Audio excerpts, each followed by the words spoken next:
Olá, minerada querida, né? Agradeço muito a Analise, esse convite.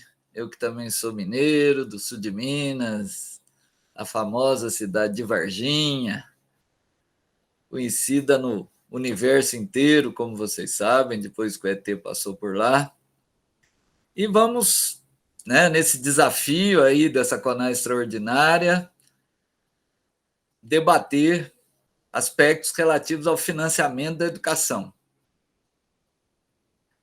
Primeiro ponto que eu acho que é fundamental, se eu pudesse dar uma mensagem aí para os meus conterrâneos, é que não podemos recuar em relação àquilo que está no atual Plano Nacional de Educação, que eu tenho medo, né? Com a atual composição política do Congresso. Então, acho que o ponto de partida tem que ser nem um passo atrás no atual plano e avançar naquilo que é possível, né? Então, eu vou pedir licença para vocês e vou colocar minhas tabelas, que eu acho que para quem trabalha com financiamento, as tabelas ajudam bastante. Então, dá licença, vou aqui apresentar.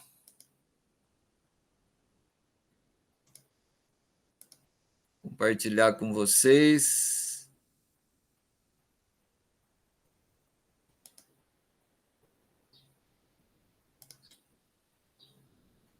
Espero que vocês estejam aí com a tela cheia, né? E aí vamos caminhando. O primeiro aspecto que eu sempre gosto de comentar é que há todo um bombardeio na mídia, que a gente paga muito imposto, paga muito imposto. Bom, gente, quem quer ter política social tem que pagar imposto. Então, na Suécia, por exemplo, mais da metade do PIB, né, que é tudo aquilo que o país produz em um ano, mais da metade, 55% quase, vai para o governo, né? Por isso a Suécia tem boas políticas sociais. Na França, 50%. No Reino Unido, né, pátria-mãe do capitalismo, 40% do que de tudo que se produz vai para o governo, não é para a rainha, para o governo. No Brasil, nós estamos com 32% do PIB. Então, vocês observem que não é lá um percentual absurdo, como muitas vezes se costuma dizer, que é a maior carga do mundo. A nossa carga é um pouquinho maior que a dos Estados Unidos, mas tem uma diferença muito grande, porque lá, como o PIB por habitante é muito maior do que o nosso, então, quando eu comparo recurso por habitante, que é o que interessa, né? Quer dizer, quanto que o Estado tem, quando eu estou falando Estado, eu estou falando a União, os estados e os municípios, né? Tem para gastar por habitante, com tudo, educação, saúde, segurança. Então, nós vamos ver que no Brasil dá em torno de $4.500 por habitante ano. Nos Estados Unidos é $15.000, né? Se eu vou em países como a Dinamarca, como a Finlândia, esse número supera os $20.000, ou seja, mais de 4 vezes o valor do Brasil. Então, não caiam nesse conto. Agora, o que é importante é o slide seguinte. Eu preciso ter justiça tributária. E aí no Brasil não temos, né? Então, vamos pegar o exemplo da Dinamarca. 65% do que se arrecada na Dinamarca vem da tributação sobre a renda, sobre o lucro e sobre os ganhos de capital, ou seja, vem dos que têm dinheiro. Já no Brasil, não. Né? No Brasil, 51% da tributação vem do que a gente chama de tributo sobre bens e serviços, por exemplo, o ICMS, né? Que é a grande fonte de financiamento da educação, porque é a principal fonte de recursos dos estados e dos municípios, né? Impostos federais também, como o IPI, que também compõe o FPM e o FPE, que também são fontes do Fundeb, né? E de recursos para a educação, eles também são tributos sobre bens e serviços, que é o que a gente chama de tributos indiretos, né? O valor deles é repassado para o preço final dos produtos. Então, o pobre e o rico, quando estão consumindo, por exemplo, um refrigerante, eles estão pagando em reais o mesmo valor de imposto. Só que, obviamente, como a renda do rico é maior, proporcionalmente ele está pagando muito menos. Então, a nossa tributação ela é muito injusta, né? Então, a gente tem que ter clareza assim, a nossa carga tributária em relação ao PIB, ela não é gigantesca, ela é média, mas como o nosso PIB por habitante não é alto, né? Ele é mediano, então quando eu vou ver recurso por habitante, eu não tenho muito, né? E aí sim, eu tenho um problema sério que é uma carga tributária muito injusta, proporcionalmente, os pobres pagam muito mais do que os ricos e do que a classe média, os impostos no Brasil. Para isso, a gente precisa de uma reforma tributária, né, o que vai ser difícil com esse atual Congresso. Vamos ver. Né? Essa proposta, por enquanto, que foi mandada, ela ainda não discute o fundamental, que é aumentar a tributação sobre os ricos, ou seja, cobrar imposto de quem tem ações em bolsas, cobrar imposto da herança, que a nossa cobrança é ridícula, né? Cobrar imposto das grandes fortunas. Essa é a verdadeira reforma tributária. Bom, mas vamos andando. Essa é outra questão que vira e mexe entra no debate. O dinheiro que o Brasil gasta com educação é o suficiente? Né? Bom, no dia a dia vocês sabem que não, né? Mas aí vem as malandragens. E uma malandragem também é comparar com o PIB. Né? Essa estatística aí ela não é a melhor, mas eu usei porque é oficial, né? Que o Brasil manda lá para o CDE. E dizia que o Brasil gastava 6% do PIB com educação. Aí você olha a Suíça, 4,7%, ou seja, gastamos mais que a Suíça, gastamos quase o mesmo que o Canadá, que a Coreia. Tem alguma coisa estranha, né? E aí é o que eu chamo do conto do PIB. Porque o número correto não é 6, é 5, mas 5 é mais do que 4,7 da Suíça. Então você pode dizer, ainda está bom. O problema é, como eu disse antes, é o PIB, né? E o PIB por habitante. Então, a hora que eu vou ver em dinheiro por estudante, que é o que interessa, né? Eu não gasto PIB com aluno, eu gasto reais, né? No caso aí, a gente compara com dólar para ficar padronizado entre os países. Então, a gente vai ver que, na verdade, o Brasil é o que gasta menos, né? A Suíça gasta 4 vezes mais, a Coreia 2,5 vezes a mais. A Coreia hoje já está gastando mais do que 3 vezes, ela subiu muito o seu gasto por estudante. O Canadá também quase 2,5 vezes. Então, não caiam nessa conversa que o dinheiro é suficiente. Não, o dinheiro não é suficiente. Ainda vou voltar a esse tema, tá bom? Bom, de onde vem o dinheiro para a educação? Né? A gente tem, historicamente, 2 fontes muito importantes. Né? A vinculação de impostos, que é a garantia de um mínimo, né? No mínimo 18% dos impostos da União, descontadas as transferências, e no mínimo 25% dos impostos estaduais, somadas as transferências que o Estado recebe do governo federal e descontadas aquelas que eles transferem para os municípios. E 25% dos impostos municipais, aí estamos falando de PTU e ISS, somadas as transferências federais, né? Aí o FPM, o Fundo de Participação dos Municípios, é importante, e também as importantes transferências estaduais para os municípios, que gera muito recurso, né? Principalmente nas regiões mais industrializadas. Nos mais pobres, os municípios dependem mais do FPM. Então, que são o ICMS e o IPVA. Essas são transferências estaduais. Né? E a gente tem uma fonte complementar, que é o salário educação, né, que dá mais ou menos 0,3% do PIB. Então, não é muito dinheiro. Né? Como eu disse, o Brasil gasta em torno de 5% do PIB. Mas ele é importante porque ele financia a alimentação escolar, o Programa Nacional de Transporte Escolar, o Programa de Livro Didático, o dinheiro direto na escola. E, além disso, 60% do salário educação é distribuído entre cota estadual e cota municipal. Então, esse dinheiro é dividido pela matrícula, né? E houve uma decisão importante do Supremo que vai aumentar muito esse recurso, principalmente para aquelas regiões mais pobres do Brasil. E Minas, municípios aí do interior, acredito que vão ser beneficiados com a nova regra aí do salário educação. E aí a gente vê o seguinte, esse sistema é importante porque ele garante o mínimo, né? Mas eu coloco ali os dados que o próprio INEP divulgou no monitoramento do Plano Nacional de Educação. Então, a gente observa que em 2019 o Brasil gastou 5% do PIB, né, em recurso público à escola pública, e 2020, 5,1%. Ora, o Plano Nacional de Educação estabelecia para 2019 já 7% do PIB. E para o ano que vem, 10%. Então, vocês observem que, na verdade, nós não estamos cumprindo as metas do Plano Nacional de Educação. E é exatamente por isso que a gente não consegue avançar nas metas de ampliação e avançar nas metas de qualidade. Um alerta inicial que eu sempre gosto de dizer é o seguinte, que a gente fala hoje como se o financiamento da educação fosse o Fundeb. Não. Como eu disse, o gasto total dá mais ou menos uns 5% do PIB. Arredondando, seriam uns 500 bilhões. O gasto com a educação básica, ou seja, tirando o superior, dá mais ou menos 4% do PIB, com muita variação, tá, gente? Entre os estados, entre as regiões. O Fundeb falecido, né? O Fundeb que acabou em 2020, ele tinha mais ou menos 2,2 do PIB. Então, vocês observem que ele é bem abaixo do gasto com educação e mesmo do gasto com educação básica. O novo Fundeb aumentou um pouco o complemento federal. Ele vai para, vamos arredondar, 2,5 do PIB. Mas observe ainda que é muito pouco, né? Então, a gente tem ainda, a gente não pode ficar discutindo no financiamento da educação só o Fundeb, né? Nós temos que ir além do Fundeb, não que ele não seja importante, nós vamos falar bastante dele aqui.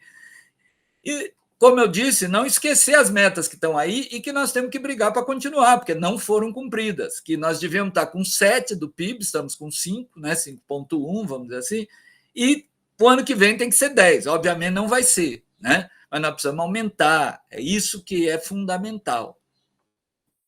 Bom, aí a gente mostra, né, o que foi o descalabro, principalmente dos governos Temer e Bolsonaro, né? Em 2012, o governo federal chegou a gastar mais de 100 bilhões de reais com a educação. Depois disso, foi ladeira abaixo, né? Foi mais de 26 bilhões de recursos federais que deixaram de ir, principalmente para a educação básica, mas também para a rede federal. Houve cortes, né? Investimentos não foram feitos, mas isso, cada um deve ter sentido isso aí na sua rede, né? Foram cortes em programas como Pro Infância, né? Programas de transferência voluntária, mais educação, quer dizer, somente no governo Bolsonaro, mas já começou no Temer, foi um corte geral. Mas aí chama atenção para outro ponto também, que a gente fala muito em financiamento da educação olhando o governo federal, e ele é quem menos põe dinheiro em educação, né? Ele, como eu disse, ele põe aí próximo de 1 do PIB. O resto é estado e município, né? Então, isso também é um sistema inadequado. A gente precisa ampliar o investimento federal na educação, particularmente na educação básica, né? Particularmente na complementação do Fundeb. A gente mostra a política de fundos. Vocês observem que o Brasil, de 2014 a 2020, praticamente ficou congelado o Fundeb, né? Então, não avança, né? A gente mostra aquele avanço 21, 22, né? É um avanço significativo, tem a ver com uma certa melhora da economia e com o aumento da complementação federal no novo Fundeb. Mas, gente, isso é pouco, né? É pouco, né?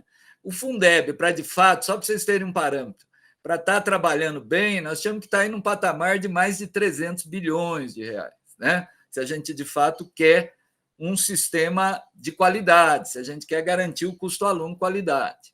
Aí aqui a gente vai chamar atenção para a principal mudança do novo Fundeb, foi a criação da complementação VAT. Só para lembrar, a gente está falando em Minas, Minas nunca recebeu complementação do Fundeb antigo, né? Vocês sabem disso, porque o estado de Minas era considerado um estado, digamos, se não rico, pelo menos não era considerado pobre. Então, as complementações iam basicamente para os estados do Nordeste e para 2 estados da região Norte, né? O que o VAT fez, e isso é muito positivo? Ele parte do princípio que eu posso ter municípios e governos estaduais mais ricos em regiões pobres, e o contrário também, ou seja, eu vou ter municípios pobres em estados considerados ricos. Então, a complementação VAT ela foi pensada exatamente para isso. Então, eu vou pegar Manga, né? Beira do São Francisco, se eu não estiver errado. Então, a estimativa de 22, eu usei 22 porque os dados 23 não são bons, né? Eu não acho que tem problema, eu vou comentar. Então, vocês observem o seguinte, Manga, sem a complementação federal, ela teria R$ 448 por mês. Vocês veem que é pouco, né, gente? Aí, Manga não recebe a complementação VAF, que era o modelo do antigo Fundef, que é Minas. Então, não vai receber, mas recebe a complementação VAT. Então, vocês observem que Manga vai para 470 por mês. Já Salvador, Bahia, vocês observem que sem complemento ele já tinha 523, mas ele recebe VAF, porque a Bahia recebe VAF, mas ele não recebe VAT, né? Então, vocês observem que há um esforço aí de equalizar, mas vocês observem que não equaliza, né? Porque Salvador, o ideal é que Manga chegasse padrão de Salvador. E aí peguei um exemplo mais radical, porque você olha para a manga e fala, pô, mas o que R$ 22 por mês vai fazer? Né? Realmente não faz nada. Mas quando eu olho, por exemplo, Nazaré, na Bahia, né, a gente observa que se Nazaré não tivesse Fundeb, complementação, ela teria 143 por mês, gente. Pensem nisso, 143 por mês. Aí, como a Bahia recebe complementação VAF, recebe 115 por aluno mês, e mais 212. Então, aí vocês observem que Nazaré vai multiplicar mais do que 3 vezes o valor. Esse é o lado positivo, né, do novo Fundeb com a nova complementação VAT. O lado negativo é que eu acho que vocês concordam comigo que 470 por mês está longe de ser qualidade. Por isso que a gente precisa garantir o custo aluno qualidade inicial, que seria o mínimo aceitável de qualidade. Né? Aí eu trago algumas problematizações, né? Como eu disse. Quer dizer, o VAF, que é o modelo antigo, eu trouxe só como um parâmetro, em 22 ele era R$390, né? E o VAT, como eu já falei, 470. Isso é estimativa, tá, gente? Não é consolidado, mas o que importa é a comparação. Aí, vocês lembram que eu falei que eu não confio muito nos dados de 23? Vocês observem que o VAF em 23, que é baseado nas receitas efetivas, ele cresceu só 11%. Olha o que aconteceu com o VAT. O VAT subiu 45%, 680 por mês. A gente falou, nossa, chegamos no caqui. Mas, primeiro, esse número, vamos olhar com desconfiança e depois eu vou explicar por quê, porque tem um problema na fórmula que reajustou. Tá? Eles consideraram um reajuste que, na verdade, nenhum ente teve. Então, por que o valor subiu tanto? Aumentou a complementação federal, até aí legal, né? O VAT ele vai aumentando até 2026. Então, você fala, não, como aumentou o complemento, aumentou o valor. Mas não era para aumentar esse tanto. Por que aumentou esse tanto? Porque simplesmente houve uma superestimativa de arrecadação dos municípios. Então, o município que deveria estar recebendo VAT não está, percebe? Os poucos que recebiam continuaram recebendo. Aí sim, quer dizer, como eram poucos e o dinheiro aumentou, fez muita fartura. Só que esse número, não é que ele é fictício, esses municípios vão ser beneficiados, mas eu diria que centenas de municípios que teriam direito de receber não estão recebendo, percebe? E o que eu fico impressionado é que eu não vi o INEP se preocupando com isso, eu não vi o MEC. Quer dizer, vários municípios pobres estão sendo prejudicados por um erro, não do MEC ou do INEP, da fórmula prevista na lei. Mas, ora, se tem um erro na fórmula, o governo teria todas as condições de corrigir esse erro. Né? Então, tem muito município que está rindo à toa, porque quase 700 por aluno não é ruim. Né? É claro que não é qualidade, né, gente? Porque mesmo pegando esse valor, que, como eu disse, é um valor irreal, eu coloquei aí uma escola privada. Acho que vocês concordam comigo. Escolas privadas. Não é qual, porque tem muita privada porcaria, né? Escola privada boa é 1.500, 2.000. Ou seja, é mais do dobro, né, desse VAT mínimo fake. Eu vou usar essa expressão porque ela é verdadeira, ele é fake mesmo. Aí eu coloquei, só para vocês terem um parâmetro, as estimativas preliminares que a gente tem feito no trabalho, né, da Fineduca, junto com o SINCAC, né, dos colegas da Universidade Federal do Paraná, o Tiago Alves, né, Adriana Dragoni, a Gabriela Schneider, tudo gente pesquisadora séria, a campanha também está junto, estimando. Então, quanto que seria um ensino fundamental anos iniciais? Em torno de 655 por mês. Né? Vocês veem que ainda é um valor modesto, por isso que é caqui, né? Seria aquele padrão mínimo de qualidade. Né? Mas é quase igual o VAT mínimo chutado. Mas é a hora que eu vou para o rural. Né? R$1.000 por mês, gente. Ou seja, é muito mais. É 2,5 vezes, né? Quase o VAT de 22. Né? O ensino fundamental integral, 917. A creche integral, gente, quase 2.900. Né? Então, vocês observem que, embora a gente tenha avançado muito na equalização com o novo Fundeb, a gente ainda está distante, né, do padrão mínimo de qualidade. Aí vem o VAR. Né? Eu chamo de filho pagão, né? Minas de aquilo, né? O que é menino pagão? Não foi batizado, não tem nome. Né? E o VAR não tem nome, né? É uma sigla sem tradução. Se você for lá na lei, na Constituição, ele foi colocado lá por pressão das entidades empresariais, né? Porque eles queriam que uma parte do dinheiro do Fundeb fosse em função de nota, né? Porque rico, para pobre ganhar dinheiro de rico, tem que ser no castigo, tem que mostrar nota, tem que trabalhar. O rico pode ganhar à toa, né? O pobre não, né? A sorte é que houve uma luta, uma mobilização, e o desenho final do VAR ficou menos pior. Eu ainda acho ruim. Então, a metade é uma complementação federal, né? É pouca grana, né? Ela vai chegar aí, quando muito, aí, nos 5 bilhões, quando ela estiver completa, né? Então, não é tanto dinheiro assim. Mas, pelo menos, no texto constitucional, a lei piorou, mas no texto constitucional ficou a ideia de que metade desse dinheiro é para atendimento, melhoria de atendimento, né? Ou seja, quem está fora da escola, né? Como eu digo, quem está fora não aprende, né? E a outra metade seria para melhoria do aprendizado, né? Com redução da desigualdade. A fórmula que o INEP inventou, ninguém entende, né? Está muito ruim, né? O que na Fineduca nós defendemos é que esse dinheiro inicialmente seja usado para garantir que quem está fora na creche, na pré-escola, no ensino fundamental, nós temos ainda milhões fora, né? Na EJA, seja usado esse dinheiro para ampliar a rede, né? Eu acho que seria o melhor uso, até porque a gente precisa ainda de criar um sistema de avaliação. Então, a ideia é que esse recurso fosse usado, né, para ampliar o atendimento. Porque, como eu posso falar em aprendizado, para quem está fora da escola? Vocês concordam comigo? Só que nós precisamos pressionar. Eu acho que isso é algo que depende da nossa mobilização. E o que os dados iniciais da VAR estão mostrando é que, embora o discurso dele seja reduzir as desigualdades, quem está sendo punido são os pequenos municípios, que a gente sabe que são os municípios com mais dificuldade. Então, em tese, ele está gerando o efeito oposto àquele ao qual ele se propôs, né? Bom, a grande limitação, e agora já caminhando para o final, do novo e também do velho, então aí não é o mal do novo só, é aquilo que eu falei. O valor disponível por aluno ainda é distante do caqui, das mensalidades particulares, ou da média dos países ricos. Quer dizer, então não adianta, né? Eu tenho uma universidade boa porque ela tem um padrão de financiamento, uma universidade pública, próxima do padrão de financiamento dos países ricos, né? Por isso que a gente tem uma boa universidade. Quer dizer, nós precisamos fazer isso com a educação básica. E, obviamente, não é tirando dinheiro da educação superior. Até porque aí tem um mito também, né? Se diz que se gasta muito na educação superior e pouco na educação básica.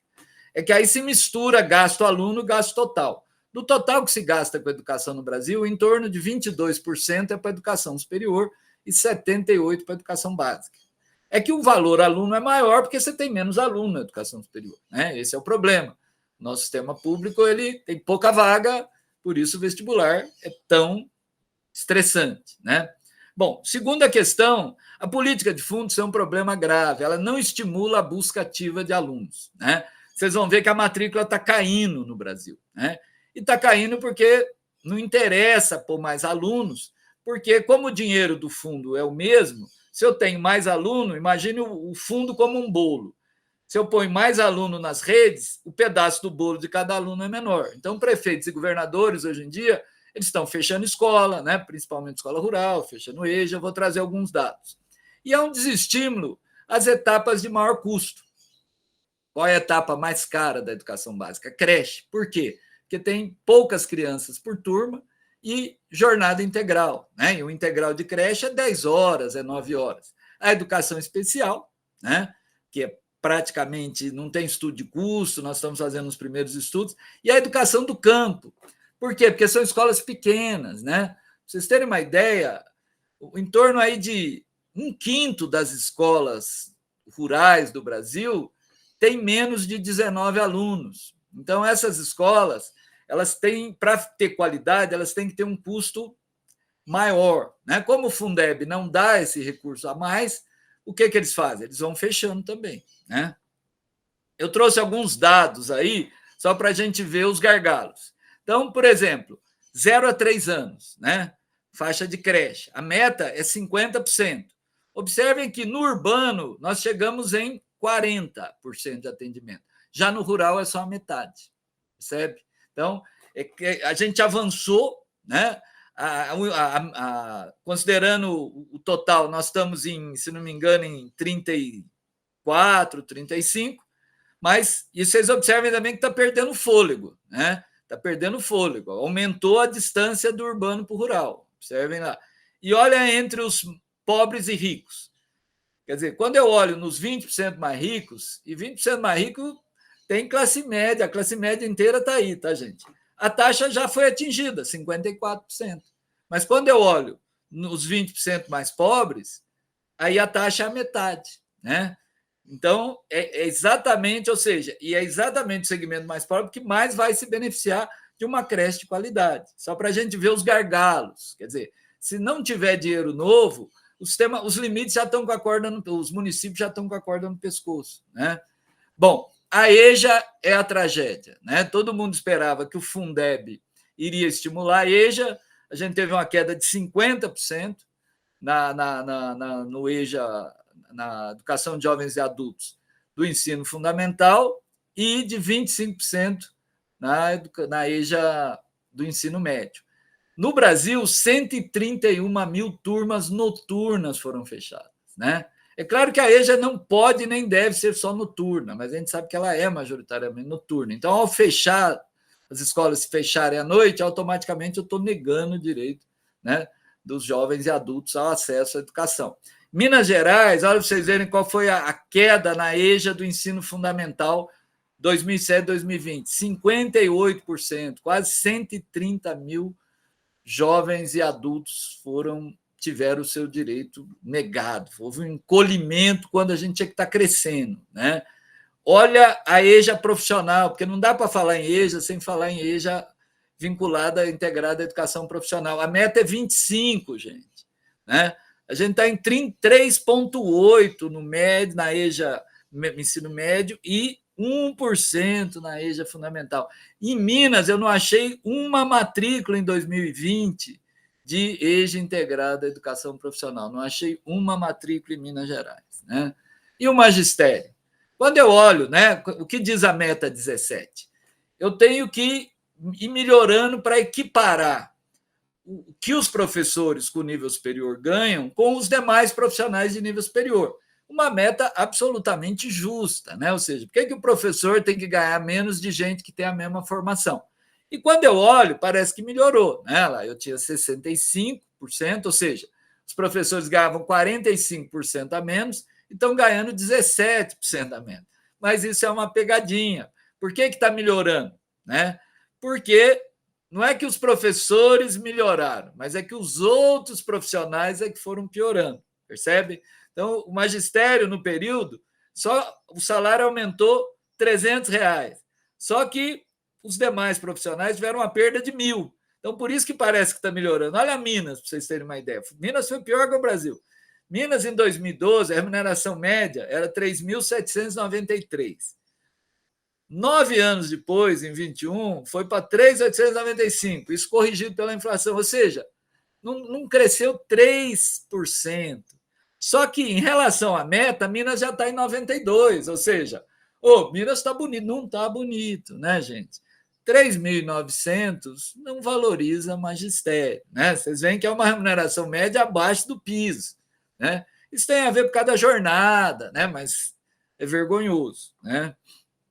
Isso são dados da PNAD, tá? Para a rede pública, então, estados e municípios. Vamos caminhando para o final, né? Outra questão que assusta em Minas é em relação à meta 18. Então, municípios com plano de carreira do magistério, né? 87% tem. No Brasil é 96%, está pior. Minas está pior que o Brasil. A previsão do máximo de 2/3 com aluno, né, gente? Para ter 1/3 para preparação, correção de trabalho. Minas só 60% dos municípios respeitam essa regra. Isso no papel, né? Aí é o que está escrito no papel, na meta, base da meta 18. No Brasil, 74%. Lei municipal que atende o piso. Isso tinha que ser em 100, está em 70 em Minas, né? Brasil, 74. Minas tem um lado positivo, e aí eu acho que tem a ver com a UTE, que é um sindicato que une, né? Magistério e demais trabalhadores de educação. 50% dos municípios declararam possuir né, um plano de carreira para os funcionários. É declarar e possuir, tá, gente? Ninguém foi lá para checar. No Brasil é 39%. A rede estadual diz que está 100% com tudo. Aí vocês é que vão dizer se está 100% mesmo, né? E terminando aqui essa, eu acho que já devo ter falado muito, a análise já deve estar brava. Síntese e recomendações. Primeiro, gente, se eu quero que a educação melhore, eu preciso que a economia cresça, né? Então, é preciso ter crescimento econômico. E não é qualquer crescimento. Essa é a importância da preocupação do Lula, né, do governo Lula. É um crescimento que inclua.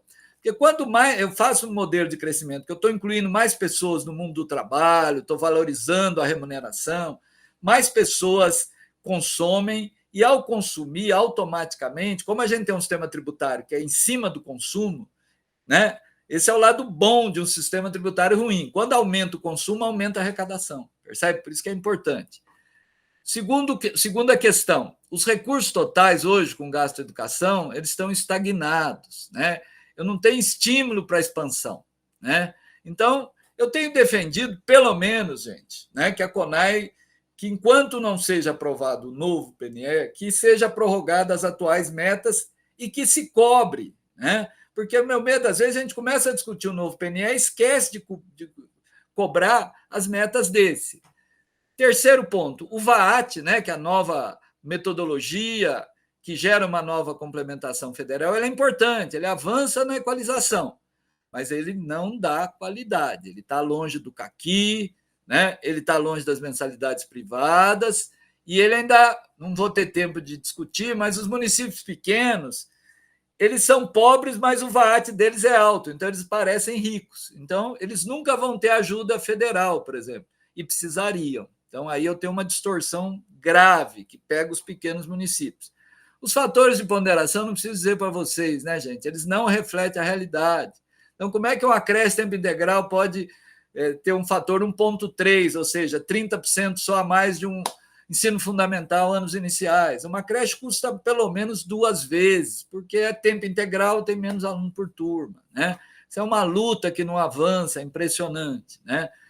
Há um estímulo à privatização via convênios, na educação infantil, principalmente, né? Isso tem ocorrido muito em Belo Horizonte, os grandes municípios, como a pressão para ampliar o atendimento, em vez de ampliar a rede própria, eles fazem convênio e estão surgindo já as máfias das creches, como a imprensa tem denunciado em São Paulo, mas o problema não é só em São Paulo. De uma maneira geral, uma sobrecarga aos municípios. Por quê? Porque a gente municipalizou, a gente não, né? A política, principalmente Fundef, estimulou a municipalização do fundamental. Nós combatemos muito isso. Então, os municípios assumiram cada vez mais matrículas do ensino fundamental. Eles têm as demandas da educação infantil, as demandas do tempo integral, né? Eles têm muita pressão na área de saúde também com o SUS. Então, há uma sobrecarga hoje nos municípios que eles, como eu disse, estão com a corda no pescoço. A educação do campo, 90% é municipal e, como eu disse, ela é mais cara. Então, é preciso uma política emergencial, né? Claro que transparente, mas para ajudar os municípios. Como eu disse, tem um erro estrutural na política de fundos, principalmente no FPM, que tira dinheiro dos municípios muito pequenos. Quer dizer, os municípios muito pequenos, eles já não são ricos, né? Porque eles não têm escala. Então, pense o seguinte, tem um município que só tem uma escola e tem 100 alunos. Então, o custo fica mais alto, porque o secretário de Educação, a hora que eu vou ver o custo desse secretário de Educação, eu vou ter que dividir o custo aluno dele por 100. O mesmo secretário em Ribeirão, eu divido o custo dele por 100 mil, percebe? Então, os municípios pequenos não têm aquilo que a gente chama de economia de escala, né? Como eu disse, temos que aprovar o caqui, né?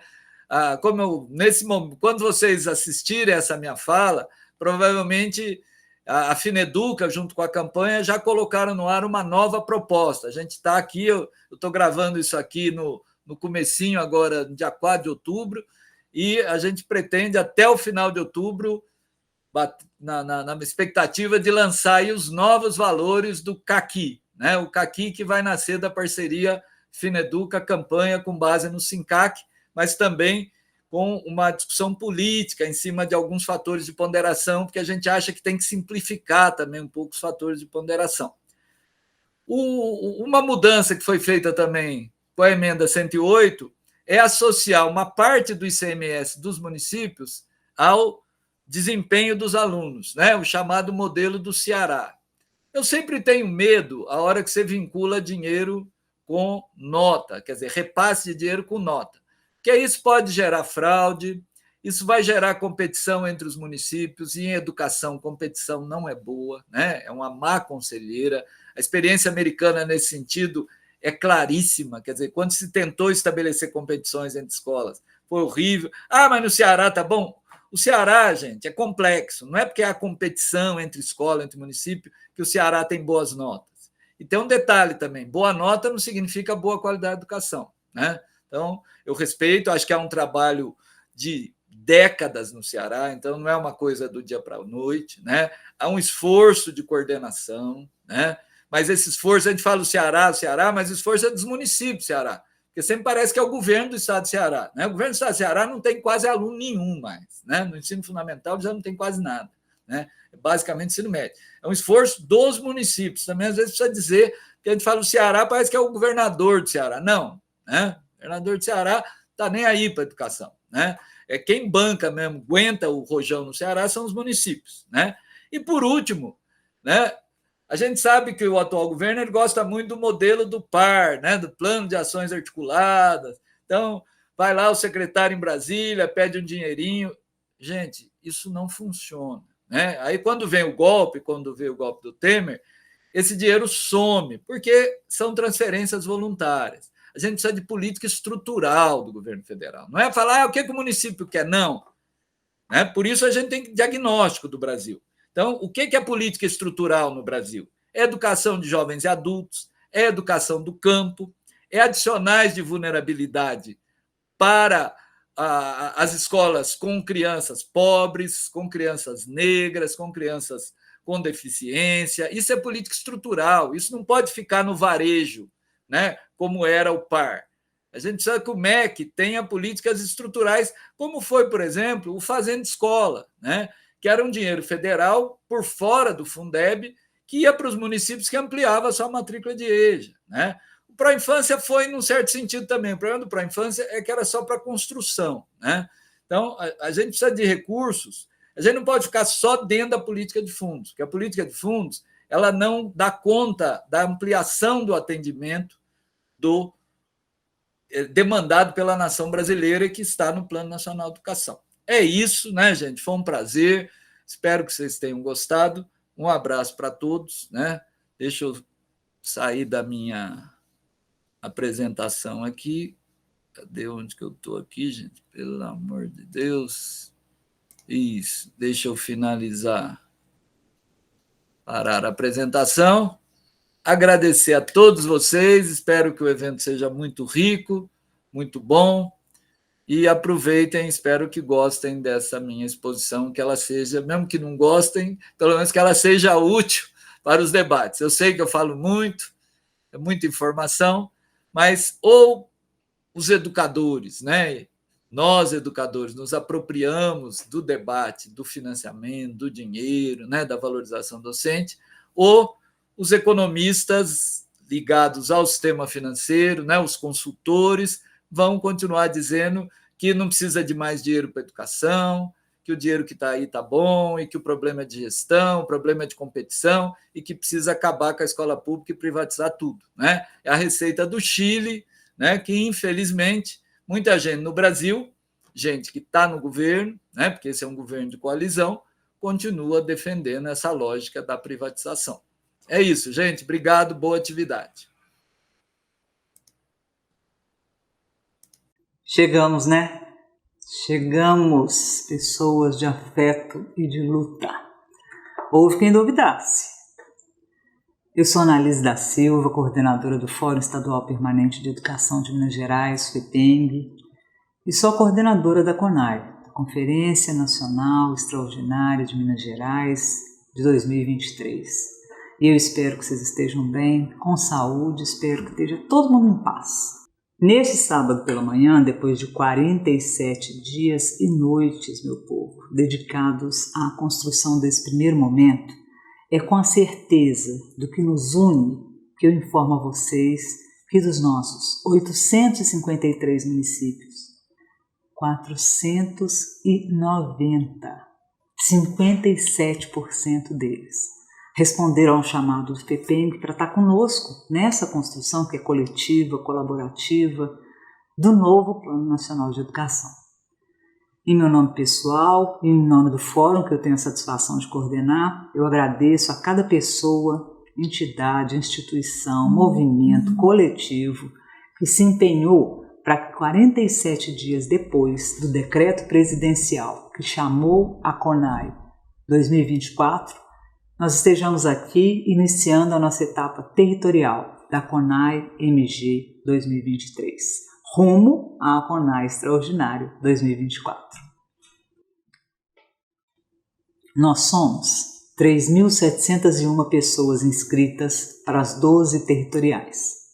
E é o seu compromisso, pessoa querida, é o seu compromisso com a qualidade social da educação no território de Minas Gerais que faz desse número um estímulo para a gente continuar. Sigamos nos fortalecendo aí na defesa intransigente da escolarização das pessoas que são sujeitos deste direito constitucional.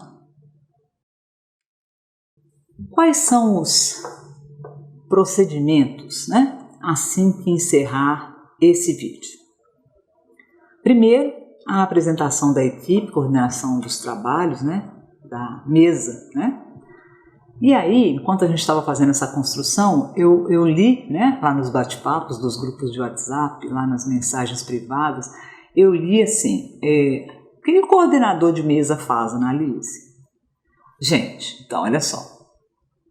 Sabe aquela pessoa que coordena a mesa da assembleia, da reunião lá da associação de bairro, reunião do grêmio, reunião do condomínio? Então, é a mesma coisa. O coordenador da mesa é a pessoa que apresenta a proposta do documento referência, pergunta se alguém tem proposta diferente, dá 3 minutos para as pessoas falarem, coloca em votação, anuncia o resultado da votação e segue para o próximo ponto. É isso, minha gente. Teve gente também me perguntando assim, Annalise, o que a pessoa digitadora vai ter que fazer? Então, enquanto alguém está lá, a coordenação da mesa está lendo os pontos do documento de referência, a pessoa digitadora está lá digitando o nome de quem que pediu destaque. Destaque? Como assim? Olha, vai ser lida uma proposta. E se eu quero alterar essa proposta, tirar essa proposta, fazer alguma coisa que eu considero que é fundamental, que tem que acontecer, então eu peço destaque. E aí a pessoa que está digitando vai lá e coloca o meu nome, de cor diferente, e digita a proposta diferente daquela que já está lá no documento de referência e registra também os resultados em números de votos. E ela escreve, em caixa alta, assim, se a proposta foi aprovada ou se ela foi rejeitada. Enquanto ela faz isso, está sendo tudo passado lá no telão, tá, meu povo?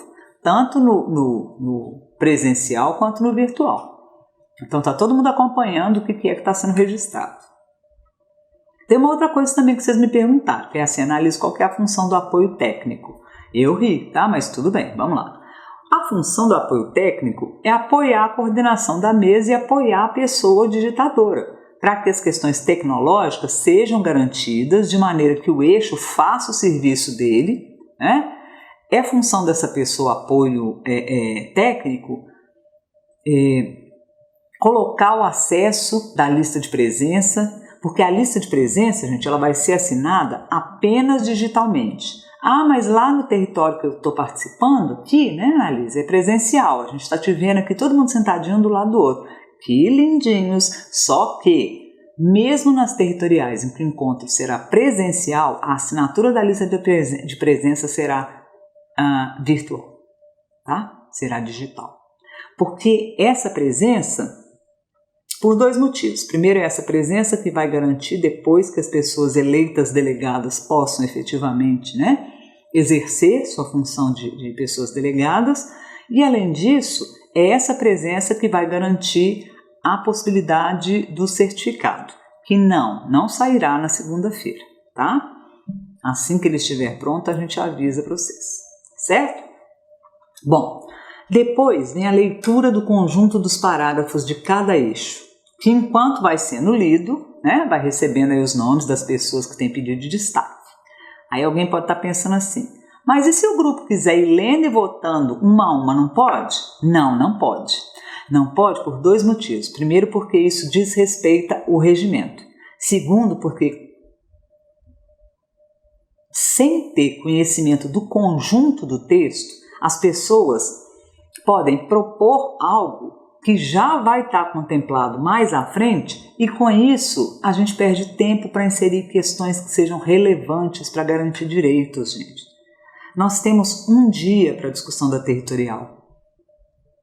Então é fundamental que aquilo que eu vou propor como destaque seja algo que é fundamental, seja algo assim, ó, se isso não tiver aí, o direito à educação será lesado. Se não for isso, se for assim, ó, eu acho que a frase ia ficar melhor se fosse assim. Ah, eu acho que seria melhor usar tal palavra. Oh, gente, não, pelo amor, não, tá? Depois vem a leitura do conjunto dos parágrafos de cada eixo, né? Que enquanto vai sendo lido ali, vai recebendo os nomes das pessoas que têm pedidos de destaque, né? Aí alguém pode estar querendo me perguntar assim, mas e se o grupo quiser ir lendo e votando uma a uma, não pode? Não, gente, não pode. Não pode por 2 motivos. Primeiro, porque isso desrespeita o regimento.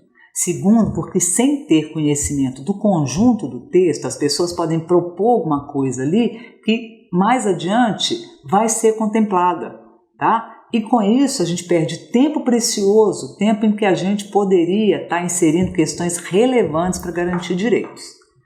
Aí como é que vai fazer isso no remoto? Bom, gente, ó, as plenárias, as pessoas nas plenárias, né, de cada eixo, elas vão estar todas na mesma sala virtual. Se for presencial, elas vão estar todas na mesma sala presencial, tá? Então as pessoas vão escrever no bate-papo seus nomes. Por exemplo, se for eu escrevo Annalise da Silva, destaque na estratégia 8.1. Annalise da Silva, destaque na estratégia 19.4. Tá? Por isso, o bate-papo não vai poder ser usado para ficar fazendo comentário, nem para ficar falando meu nome, né? Aliás, no caso, seu nome, seu bairro. E a gente vai pedir destaque, gente, só quando for alguma coisa fundamental, tá? Só quando for alguma coisa que a gente pense assim, ó, se não tiver esse destaque aqui, o direito vai deixar de ser garantido. Não é destaque porque eu acho que a frase fica melhor se escrita de outra forma, não é destaque porque eu colocaria outra palavra, não é disso que se trata, tá? Depois a gente vai para os arranjos gramaticais. Nós temos um dia só, gente, para fazer aquilo tudo que a gente sabe que precisa acontecer de alteração, tá? Pronto. Daí a pessoa que está fazendo a relatoria registra lá a minha manifestação, que foi escrita lá no bate-papo, para depois não ter nada do tipo, eu me inscrevi e a Annalise não anotou meu nome, tá? Porque não é a Annalise que vai anotar, eu que vou ter anotado lá no bate-papo, tá? E quando a gente chegar na hora da discussão dessa estratégia, dessa técnica, dessa meta, dessa proposição, a pessoa que está coordenando vai ler e vai chamar dizendo que nós temos o destaque feito pela Annalise da Silva na estratégia 8.1. Ela mesma, tá, vai ler o texto da estratégia, que é... Peraí, deixa eu ler um texto aqui, que talvez seja interessante. Peraí. Aqui, ó. Políticas públicas permanentes para fortalecimento da rede de oferta da EJA, visando a universalização do acesso, permanência de educandos, qualidade, fiscalização e combate à exclusão. E aí depois que a pessoa tiver lido, né, o texto, a pessoa coordenadora vai me perguntar qual que é o tipo de destaque que eu tenho. Aí eu vou dizer assim, ó, o destaque que eu quero fazer é aditivo. O destaque que eu quero fazer é supressivo. Tá? Daqui a pouco eu vou explicar o que é cada um deles. Se bem que eu sei que vocês já leram o regimento, então vocês sabem o que é cada um deles. Nessa hora, o texto já vai estar sendo visto por todas as pessoas que estão lá no mesmo eixo que eu. Tá? Ele está lá projetado no telão. Ou então está lá projetado na tela do meu celular, do meu notebook, do meu computador, né? Certo. Projetado na tela e com as alterações que já estão sendo inseridas pela pessoa digitadora, né? que é aí a relatoria. Isso tudo em tempo real, tanto nas territoriais presenciais quanto nas remotas. Tá? A proposta não é para ser escrita depois, não é para ser escrita ali na frente com todo mundo vendo o que está sendo escrito. Tá? Bom, a pessoa da coordenação da mesa vai dizer que eu posso falar o meu destaque. Se for no presencial, eu vou no microfone e falo meu destaque. Se for no virtual, o meu microfone vai ser aberto para eu poder falar. De acordo com o regimento, gente, em qualquer formato, tá? Eu tenho até 3 minutos para fazer a minha fala. Não pode passar disso. Daí eu vou dizer que meu destaque é que seja alterado aquele texto que a pessoa coordenadora da mesa leu, e aí eu vou falar qual é a alteração que eu quero que coloque lá, tá? A pessoa que estiver digitando as propostas vai fazer isso enquanto eu for dizendo a proposta, né? E daí então, ainda dentro do meu tempo dos 3 minutos, eu vou justificar minha proposta dizendo por que eu acho que deve ser dessa forma e não da forma que já está colocada lá no documento de referência. Isso para ser algo que garanta direitos, isso para ser algo que é fundamental, tá? Não é porque eu não posso ver o microfone que eu tenho que ir lá correndo pegar nele para falar, não é disso que se trata, tá? Então, eu vou explicar qual que é a tática que eu estou propondo. E por que eu estou falando disso aqui? Gente, porque não é para eu ir lá falar o que já está no texto, né? E assim, garantir educação com qualidade já está no texto, não só no texto do PNE, já está no texto da Constituição Federal, já está no texto da LDB, já está no texto do Plano Nacional de Educação, já está no texto do Plano Estadual de Educação, já está nos textos dos planos municipais de educação. Então não é para ir lá chover no molhado, não é para ir lá inventar a roda, tá? Não é para ir lá propor o que já existe. É para eu explicar como que nós vamos fazer, tá? Então lá já tem a meta, já tem a estratégia, para eu ir lá e propor qual que é a tática. Como é que a gente vai fazer? Como é que a gente vai efetivamente garantir que isso aconteça? Então eu tenho que parar e pensar assim, ó, isso que eu estou querendo propor é algo que ainda não foi proposto? Então eu tenho um destaque. Não, isso que eu quero propor, na verdade já foi proposto, aliás já está até escrito lá na lei. Então, ajuda nós, por gentileza, de maneira que a gente possa caminhar, de maneira que a gente possa ver o máximo de pontos possível para que a gente possa ver aqueles que são relevantes e nos quais a gente tem que se fixar, tá? Tá, então a coordenação vai perguntar se alguém quer defender contra o meu destaque. A primeira pessoa que levantar a mão, tanto no virtual quanto no presencial, né, vai poder dizer em até 3 minutos por que ela é contra, tá? Daí a coordenação vai colocar em votação, perguntando sempre assim, tá? Sempre. A proposta 1 é sempre a manutenção do texto como ele está. Sempre. Ah, mas no nosso grupo a gente achou que era melhor trocar. Vocês não acharam? Vocês leram o regimento? Vocês viram lá? Tá? Proposta 1 é a manutenção do texto como está. A proposta 2 é a proposta de alteração, que foi feita ali pela análise, no caso do exemplo que eu estou dando. Bom? E aí então a pessoa que está coordenando vai pedir que levante a mão. No virtual, você vai lá, clica na mãozinha, sua mãozinha aparece, né? E aí todo mundo vai ver ali no virtual quantos votos que aparecem. Todo mundo vai ver, tá? Se for no presencial, se houver necessidade, alguém vai lá contar. Se não houver, tá? Todo mundo vai ver os votos lá sendo colocados. Precisa saber os números? Precisa saber os números. Daqui a pouco eu explico para vocês por que precisa saber os números. De quantos foram a favor, quantos foram contrários, quantas abstenções, tá? Depois de contar e de informar a quantidade de votos, a pessoa da coordenação vai pedir que a pessoa que é o apoio técnico, no caso do virtual, abaixe todas as mãos. Então não é para a gente que está participando abaixar a mão. A gente só vai levantar a mão. Abaixar a mão vai ficar por conta do apoio técnico, tá? Ele é que vai abaixar a mão de todo mundo. Tem um mecanismo lá para fazer isso. Bom,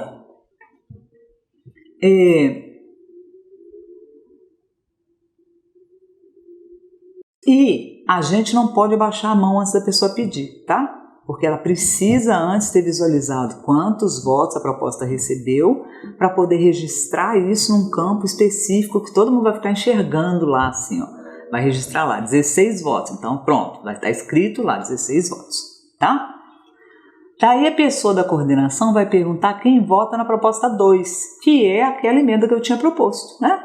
E ela vai falar assim, então levanta a mão, né, quem concorda. Aí no presencial, mãozinhas para o alto. No virtual, eu clico na mãozinha e aí aparece lá quantas pessoas estão votando. Por último, a pessoa que está coordenando a votação vai dizer quem se abstém. O que é se abster? Me abster eu não voto a favor nem contra, tá? Eu não voto em nada. Então pronto, acabou. Depois de contar e de informar a quantidade, a pessoa da coordenação vai pedir que o apoio técnico abaixe as mãos. Lembra disso, não são vocês. Nós só levantamos a mão. O apoio técnico abaixa as mãos de todo mundo.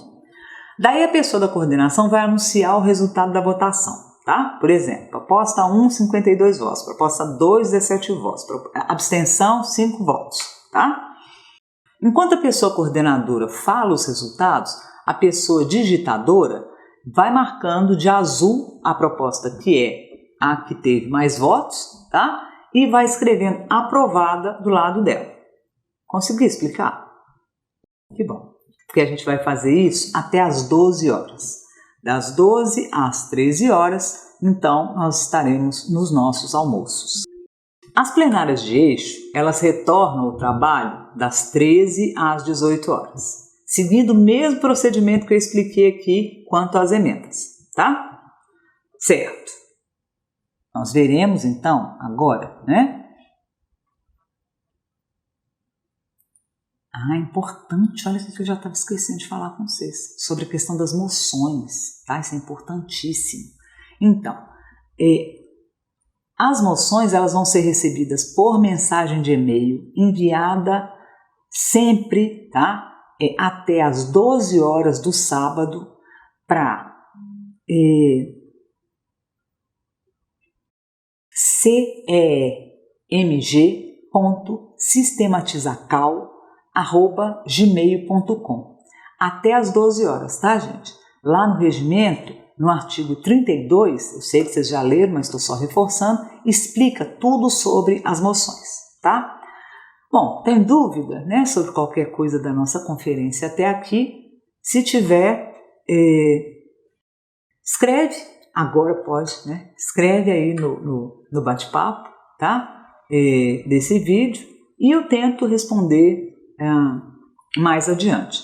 Uma última coisa que eu acho que é importante também explicar aqui, eu espero que vocês tenham mesmo lido o regimento, gente, como a gente tem orientou por várias vezes, né? Porque se vocês leram, vocês já sabem que lá no artigo 17 são considerados 4 tipos de emendas que podem ser apresentadas, tá?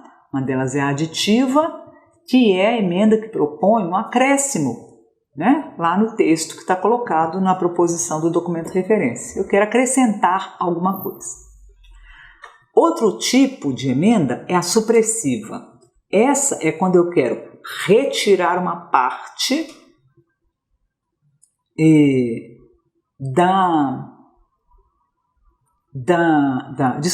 essa é quando eu quero tirar a proposta inicial, tá? É supressiva, é para suprimir aquela proposta.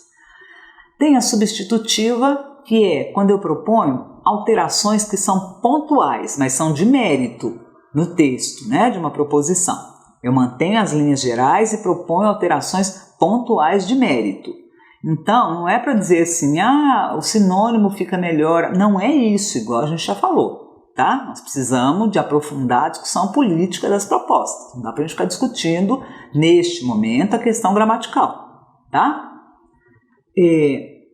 Ou então ela pode ser aglutinativa. O que é aglutinativa? É quando eu quero fundir, né, novos parágrafos ao texto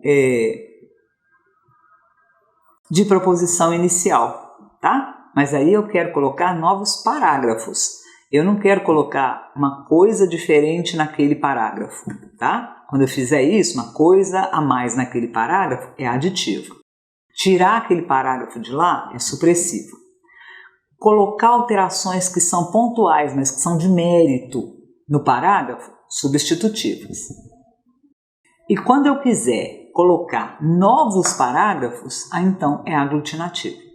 Com certeza a aglutinativa, a gente não pode ser alguma coisa que é o contrário do que a gente já aprovou anteriormente, né? Porque senão a gente teria um documento meio Frankenstein politicamente falando, tá bom?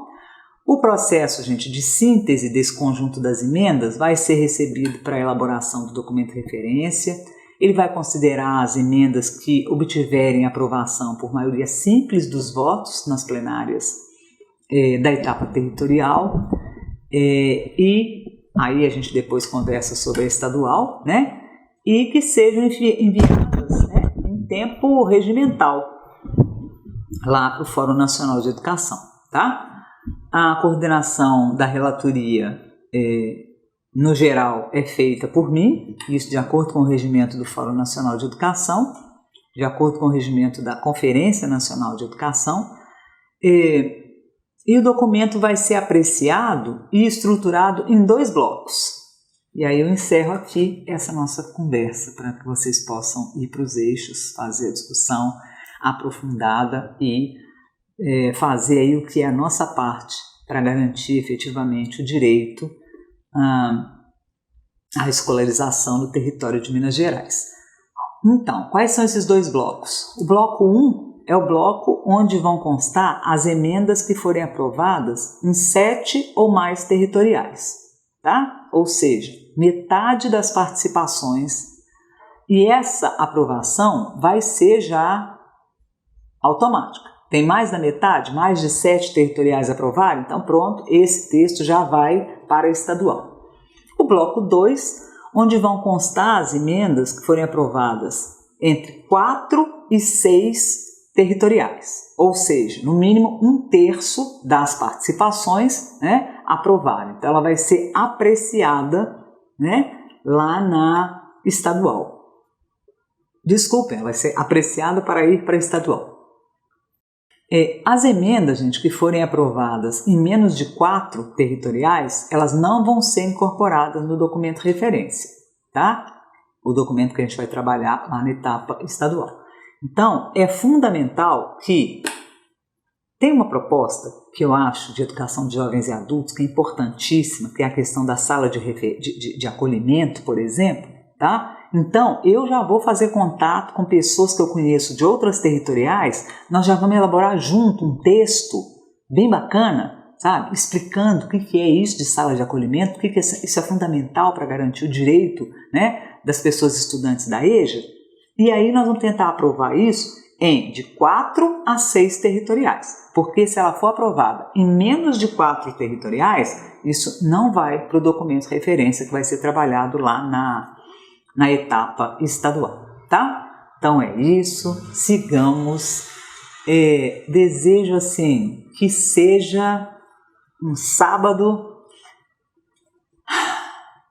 de realização para aqueles que acreditam na escolarização, na educação de qualidade social como direito, tá? Sigamos. Bora lá, bora lá.